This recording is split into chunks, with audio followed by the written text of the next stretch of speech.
जनतेच्या न्याय हक्कासाठी प्रजासत्ताक न्यूज सदैव आपल्यासोबत।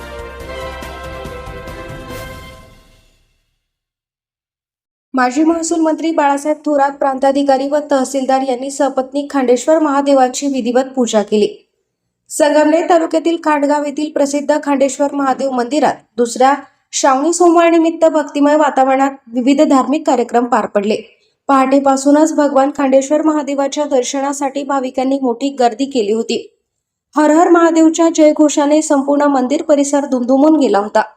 दुसऱ्या श्रावणी सोमवार निमित्त महाराष्ट्र राज्याचे माजी महसूल मंत्री बाळासाहेब थोरात, प्रांताधिकारी अरुण उंडे आणि तहसीलदार धीरज मांजरे यांनी सपत्नीक खांडेश्वर महादेवाची विधिवत पूजा केली। यावेळी धार्मिक विधी मोठ्या भक्तिभावाने पार पडले।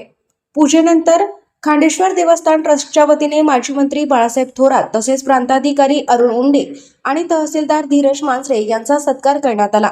यावेळी खांडेश्वर देवस्थान ट्रस्टचे अध्यक्ष लहानुभाऊ गुंजाळ, विश्वस्त ॲडव्होकेट मधुकर गुंजाळ, राजहंस दूत संघाचे संचालक रमेश भाऊ गुंजाळ, सरपंच ॲडव्होकेट विकास गुंजाळ, महिला तालुका काँग्रेस अध्यक्ष अर्चना बालोडे, सचिव अशोक गुंजाळ सर, लक्ष्मी पतसंस्थेचे चेअरमन संजय गुंजाळ यांच्यासह देवस्थानचे विश्वस्त मंडळ, पदाधिकारी आणि ग्रामस्थ मोठ्या संख्येने उपस्थित होते। यावेळी बोलताना माजी मंत्री बाळासाहेब थोरात यांनी खांडेश्वर देवस्थान ट्रस्टच्या कामाचे कौतुक केले। देवस्थान ट्रस्टचे काम चांगल्या पद्धतीने सुरू आहे। मंदिर परिसरातील सांस्कृतिक व भव्य मंगल कार्यालयामुळे येथे मोठ्या प्रमाणात विवाह सोहळे पार पडतात। तसेच देवस्थानच्या वतीने आयोजित करण्यात येणारा अखंड हरिनाम सप्ताह हा संपूर्ण तालुक्यातील मोठा आणि उल्लेखनीय धार्मिक सोहळा आहे, असे त्यांनी सांगितले। सुंदर तुम्ही तयार केलेलं आहे, प्रत्येक जण आकर्षित होतो, ही काय कमी गोष्ट नाही। आणि माझ्या वतीने मी सगळ्यात ज्यादा लग्न यावंच लागत इतके लग्नाला यावं लागतं का बस म्हणजे। आणि खूप चांगली सोय सगळ्यांनी झाली, याच्यात खूप मोठे योगदान तुमचं सगळ्यांचं आहे, ते नाकारते म्हणून। भाऊ असतील का नवाजी पाटला, आज आठवण येऊन जाते आपल्याला नवाजी पाटलांची, बसलेले असते आता। तर हे सगळं आहे कपालेश्वर आणखी एक चांगलं देवस्थान तुम्ही वाढवत आहे, आनंद त्याचा। आणि आपण सोय करतो या निमित्तानं। याला म्हणजे सुरुवातीला असं होतं का हे हा वेगळा मार्ग आहे, देवादेवाचा आहे, आपला काय सरकारला वाटायचं आमच्याच काळातला गोष्ट। पण एकदा चंद्रचिंगरी झाली आपल्या देवीच्या तिथं, आणि त्यावेळेस कॅबिनेटमध्ये चर्चा झाल्यावर आज ठरलं का हे सुद्धा मोठं पर्यटन आहे, इथं सुविधा केली पाहिजे लोकांची। आपण येणारच लोक तर सुविधा करत नाहीत, त्याच्यातून हे धार्मिक पर्यटन हा विषय आला। आणि मग आपण निधी मिळायला सुरुवात झाली, सगळीकडे निधी दिला जातो। खर्च कसा होतो हा महत्त्वाचा आहे। रस्त्याला पैसे कमी येतात का? खरंच चांगला रस्ता केला ना आता 10 वर्ष फुटणार नाही। पण आता सगळा कार्यक्रम वेगवेगळे कार्यक्रम वाटेकरी लई झाली जातात, मला तर सगळ्यांना खूप वाटेकरी वाटले। पूर्वी वाटेकरी प्रकार नव्हता आपल्याकडे, कधी कोणत्या कार्यकर्त्यांना कधी त्रास दिला नाही, कार्यकर्त्यांना सुद्धा कधी कोणाला त्रास दिला नाही। असा तालुका आपला आहे बरं का। आता तर काय तिथे बरेच जण फिरतात असं म्हणतात, आता तुम्हाला माहिती का तर त्या गोष्टी आहे, परंतु शेवटी त्याचा निधीचा विनियोग चांगलं होणं गरजेचं असतं। खूपच सुंदर स्थळ झालं, आपली भावना आहे, धार्मिक भावना आहे, श्रद्धा आहे। आपण चांगल्या पद्धतीनं इथे व्यवस्था करता, सत्कार करता, चांगलं वातावरण ठेवता, धार्मिक वातावरण ठेवता, सगळे बरोबर राहून काम करता, त्याचा आनंद आहे। हरिनाम सप्ताह तुमचा मोठा आहे, महाराजच चांगले बोलवले। आणि तिकडे काय थोडंसं कधी कधी महाराजांना काय होतं, ते राजकारण डोक्यात येत असतं, तिने अजिबात आनंद खरंच। वारकरी संप्रदाय हा असा आहे की जिथं कोणतं जात धर्म पंथ काही फरक नाही, तिथं राजकारणात कोणत्या पक्षाचा याचा फरक नाही। भांडले असतील, सरपंच केलं उभे राहिले असतील दोघं ना, तिने मांडीला मांडी लावून बसलं, खूप केली पाहिजे बरोबर का नाही, सत्य एकत्र वाढलं पाहिजे। आणि आमदार केलं उभे राहिले, तिने सुद्धा वीट वागलं पाहिजे। शेवटी असं आहे की काही जागा अशा असतात तर तिथं सगळं विसरायचं असतं, एकत्र यायचं असतं। अशी जागा म्हणजे वारकरी संप्रदायाची असते, तिथं काहीच भेट नाही, सुरुवात कसलाच भेट नाही। दुर्दैवानं आता काय अलीकडं काही महाराज मंडळी राजकारण करायला सुरुवात केल्यामुळे काही अडचण झालेले आहेत, परंतु मला वाटतं की काळाच्या ओघात खूप मोठा बदल आपल्याला पुन्हा एकदा दिसेल असं वातावरण आहे आता सध्या। तुम्हाला काय माहिती मला माहिती, परंतु वातावरण सगळा बदल मोठा दिसतोय। चांगलं व्हावं देशाचं एवढंच आपलं म्हणणं आहे. त्याकरता खंडेश्वरची प्रार्थना करून 2 शब्द संपवतो. श्रावण महिन्यात खंडेश्वर महादेवाच्या दर्शनासाठी होणारी भाविकांची मोठी गर्दी लक्षात घेऊन देवस्थान ट्रस्टच्या वतीने भाविकांसाठी विविध सुविधा आणि आवश्यक उपाययोजना करण्यात आल्या होत्या.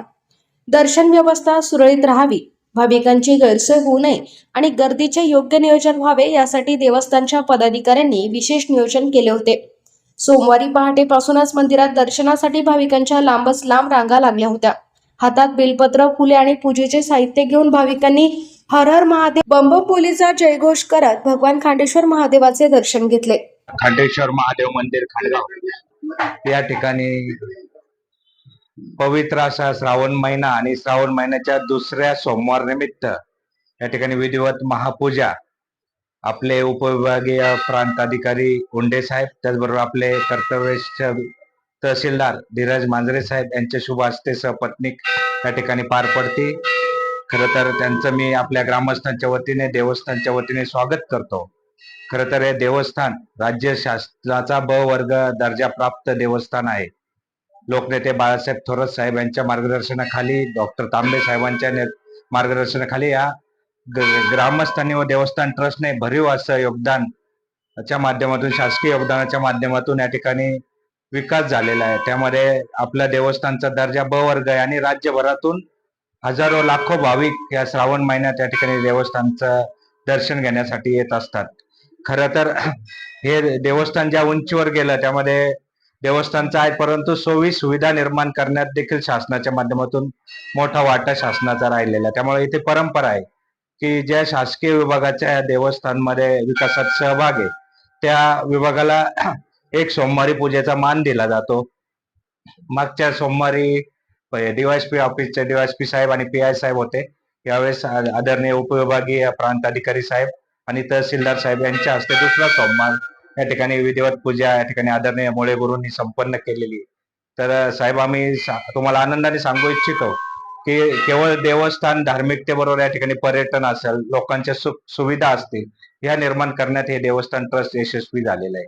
या ठिकाणी भव्य असं सांस्कृतिक भवन आहे, भोजनालय आहे, त्याबरोबर भक्त निवास आहे आणि आजूबाजूचा संपूर्ण परिसर पेवर्स ब्लॉकने या ठिकाणी सुशोभित केलेला आहे. म्हणजे इथे येणाऱ्याला प्रत्येकाला या ठिकाणी प्रसन्न वाटतं आणि असं हे देवस्थानचं कार्य आदर्शवत आहे. राज्यभरातून या देवस्थानचं कामकाज बघण्यासाठी अनेक लोक येतात.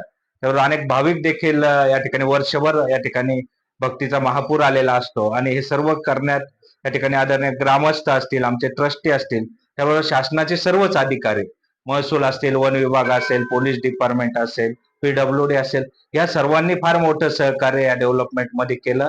म्हणून ती आम्ही परंपरा चालू ठेवली की ज्यांनी या विकासात हातभार लावला त्या खुर्चीला मान असला पाहिजे आणि आपल्या हस्ते या ठिकाणी पूजा झालेली. खरं तर आम्हाला आनंद झाला की आपल्यासारखे कर्तव्यनिष्ठ अधिकाऱ्यांच्या हस्ते या ठिकाणी पूजा होते. खरं तर मी ग्रामस्थांच्या वतीने या ठिकाणी आपले स्वागत करतो. श्रावण मासाच्या निमित्ताने खांडेश्वर देवस्थान येथे खांडेश्वर भगवान यांचे दर्शन घेण्याचा योग आला.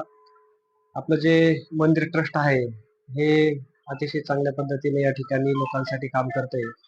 पर्यावरण असो किंवा मंगल कार्याच्या माध्यमातून असो किंवा इतर सुखसुविधांच्या बाबतीत असेल, तर आपल्या सर्व भाविकांना मी श्रावण सोमवारच्या शुभेच्छा देतो आणि मंदिर ट्रस्टला त्यांच्या पुढील वाटचालीसाठी मनपूर्वक शुभेच्छा देतो. थँक्यू. सर्वांना नमस्ते. श्रावण मास आरंभ झाल्यानंतर आजचा हा दुसरा सोमवार.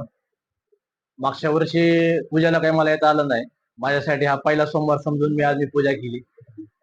अकोल्याला मीटिंग असल्यामुळे जायचं होतं, गडबडीत थोडंसं येणं झालं. पण आज पूजा केल्यानंतर आज इतकं म्हणजे मन प्रसन्न झालं. इथून पुढे असंच वारंवार आमचं येणं राहील. असं तुम्ही मागाशी प्रशासनाचा उल्लेख केला, परंतु आम्ही भाविक म्हणून पण येत असतो आणि एक सर्वसामान्य माणसाला जशी आपण बघताना जसं देवाला मिळण्यासाठी आपल्याला कुठलंही बंधन नसतं, तसंच आम्हाला आज तसा आनंद झाला की कुठलाही VIP ट्रीटमेंट न करता तुम्ही आम्हाला वेळेत दर्शन दिलं. तुमच्या माध्यमातून आम्हाला महादेवाची सेवा करायची संधी भेटली. मगाशी आपल्याला सांगितलं की ट्रस्टच्या माध्यमातून बऱ्याच ठिकाणी आपण आतापर्यंत 196 लग्न कार्य असू दे किंवा छोटे छोटे समारंभ झालेले आहेत. असेच प्रत्येक देवस्थान बवरेज असतील त्यांच्या माध्यमातून असेच कार्य होत राहिले तर गोरगरिबाचे लग्न आपल्या अल्पदरामध्ये होऊ शकतात. त्यांच्या पुढच्या वाटचाली शुभेच्छा थांबतो. आपल्या परिसरातील ताज्या घडामोडी पाहण्यासाठी आजच प्रजासत्ताक न्यूज 24 ला सबस्क्राईब करा आणि रहा अपडेट. तसेच लाईक अँड शेअर करायला विसरू नका. प्रजासत्ताक न्यूज सदैव आपल्यासोबत.